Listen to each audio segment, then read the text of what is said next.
Today is October 21st. Welcome to Big Book Daily. My name is Rob. I am an alcoholic. It is a thrill, honor, and joy to be here with you today as we journey through the Big Book of Alcoholics Anonymous in the 12 Steps and 12 Traditions. Today out of the Big Book, we're going to continue our journey through Chapter 7, Working with Others. We'll be reading page 98. Out of the 12 and 12, we're going to read Step 12, page 123. And of course, we'll read today's 24 hours a day and daily reflection. So with that, I hope y'all are doing well this morning, my friends. Life is good over here. We've been given a brand new set of 24 hours, and that is always a good thing. Clean slate, another chance to work the program, another chance to live an honest life. So with that, let's go ahead and get to the good stuff.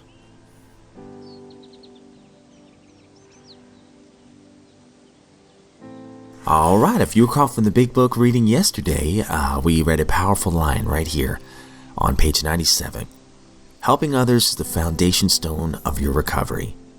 And that's basically what this entire chapter has been about. And it's given us some scenarios when to share your experience, strength, and hope, and when to back off and let the person who's suffering decide for themselves whether or not they're alcoholic. So we're going to continue this idea on the bottom of page 97 and 98. For the type of alcoholic who is able and willing to get well, little clarity in the ordinary sense of the word is needed or wanted. The men who cry for money and shelter before conquering alcohol are on the wrong track. Yet we do go to great extremes to provide each other with these very things when such action is warranted. This may seem inconsistent, but we think that it is not. It is not the matter of giving that is in question, but when and how to give. That often makes the difference between failure and success. The minute we put our work on a service plane, the alcoholic commences to rely upon our assistance rather than upon God. He clamors for this or that, claiming he cannot master alcohol until his material needs are cared for. Nonsense. Some of us have taken very hard knocks to learn this truth. Job or no job, wife or no wife, we simply do not stop drinking so long as we place dependence upon other people ahead of a dependence upon God. Burn the idea into the consciousness of every man that he can get well regardless of anyone. The only condition is that he trust in God and clean house. Now the domestic problem.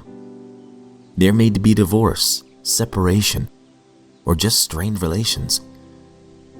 When your prospect has made such a reparation as he can to his family, and has thoroughly explained to them the new principles by which he is living, you should proceed to put those principles into action at home. That is, if he is lucky enough to have a home. Though his family be at fault in many respects, he should not be concerned about that. He should concentrate on his own spiritual demonstration. Argument and fault-finding are to be avoided like the plague. In many homes, this is a difficult thing to do, but it must be done if any results are to be expected. If persisted in for a few months, the effect on a man's family is sure to be great.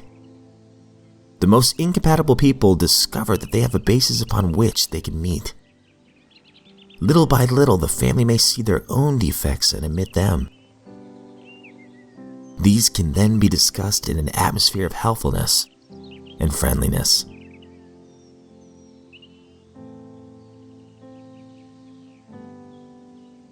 Out of the 12 and 12, we're on step 12. Having had a spiritual awakening as the result of these steps, we tried to carry this message to alcoholics and to practice these principles in all our affairs. So yesterday we read a pretty sobering line here on page 123, talking about a number of psychologists who did an exhaustive study of so-called problem drinkers. And they found out that many of these distinguished men had the nerve to say that most of the alcoholics under investigation were still childish, emotionally sensitive, and grandiose. So we're going to continue that thought on 123. How we alcoholics did resent that verdict. We would not believe that our adult dreams were often truly childish. And considering the rough deal life has given us, we felt it perfectly natural that we are sensitive. As to our grandiose behavior, we insisted that we had been possessed of nothing but a high and legitimate ambition to win the battle of life. In the years since, however, most of us have come to agree with these doctors. We have had much keener look at ourselves and those about us. We have seen that we were prodded by unreasonable fears or anxieties into making a life business of winning fame, money, and what we thought was leadership. So false pride became the reverse side of that ruinous coin marked fear. We simply had to be number one people to cover up our deep-lying inferiorities. In fitful successes, we boasted of greater feats to be done. In defeat, we were bitter. If we didn't have much of any worldly success, we became depressed and cowed. Then people said we were of the inferior type. But now we see ourselves as chips off the same old block. At heart, we'd all been abnormally fearful. It mattered little whether we had sat on the shore of life drinking ourselves into forgetfulness, or plunged in recklessly and willfully beyond our depth and ability. The result was the same. All of us had nearly perished in the sea of alcohol.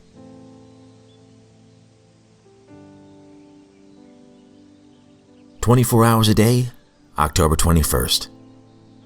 AA thought for the day. Now that we have considered the obligations of real, working members of AA, let us examine what the rewards are that have come to us as a result of our new way of living. First, I understand myself more than I ever did before. I have learned what was the matter with me, and I know now a lot of what makes me tick. I will never be alone again. I am just one of many who have the illness of alcoholism, and one of many who have learned what to do about it. I am not an odd fish or a square peg in a round hole. I seem to have found my right place in the world. Am I beginning to understand myself? Meditation for the day. Behold, I stand at the door and knock. If any man hear my voice and open the door, I will come in to him, and will remain with him, and him with me. The knocking of God's Spirit, asking to come into your life, is due to no merit of yours, though it is in response to the longing of your heart. Keep a listening ear, an ear bent to catch the sound of the gentle knocking at the door of your heart by the Spirit of God. Then open the door of your heart and let God's Spirit come in. Prayer for the day. I pray that I may let God's Spirit come into my heart.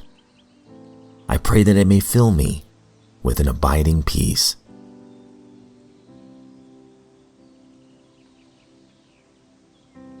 Daily Reflection, October 21st. Nothing grows in the dark. We will want the good that is in us all, even the worst of us, to flower and grow. As Bill sees it, page 10. With the self-discipline and insight gained from practicing step 10, I begin to know the gratifications of sobriety, not as mere abstinence from alcohol, but as recovery in every department of my life. I renew hope, regenerate faith, and regain the dignity of self-respect. I discover the word "and" in the phrase, "and when we were wrong," promptly admitted it. Reassured that I am no longer always wrong, I learn to accept myself as I am, with a new sense of the miracles of sobriety and serenity.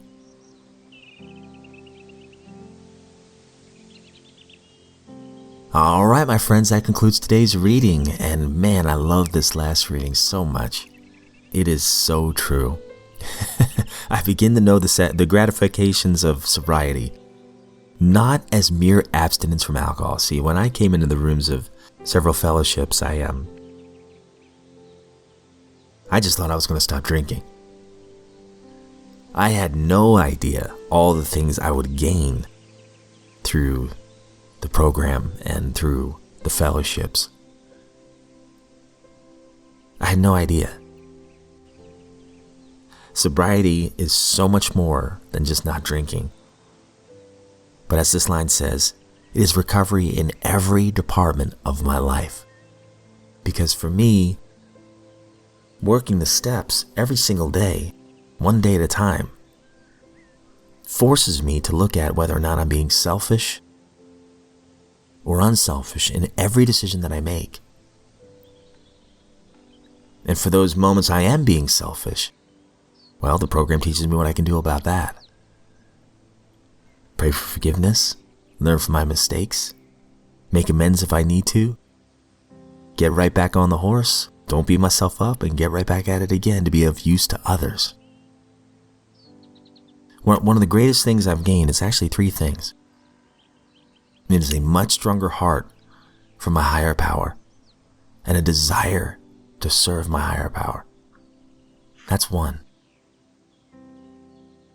A desire to serve others. Much, much stronger.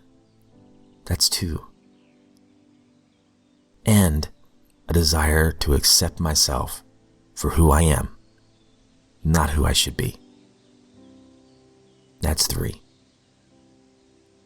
Just like this reading says, I renew hope, regenerate faith, regain the dignity of self-respect.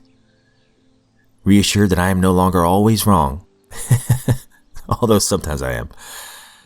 I love this line. I learn to accept myself as I am, with a new sense of the miracles of sobriety and serenity. Man, and I thought it was just about not drinking. My friends, if you are sober today, you are a miracle, and I hope you realize that.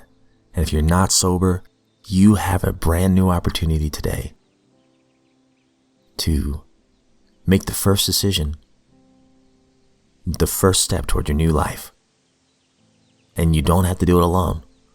So get the support you need, whether that is to call a trusted friend and admit, hey, maybe you have a problem with alcohol, whether that is to attend a fellowship, whether it's through Zoom or whether it's through a meeting close by, whether it's to pick up the big book or any other recovery material and start reading, whatever that first step looks like to you. Because you've been given another set of 24 hours, you have the opportunity to take that. So you're a miracle as well, because you're alive today. How blessed are we? And as always, if you want to reach out to us and share your experience, strength, and hope, I love reading the emails. That's like one of my favorite parts of doing this. Our email is bigbookdaily@gmail.com. I'd love to hear from you. And with that, if we were given another set of 24 hours, I sincerely look forward to seeing you right back here tomorrow.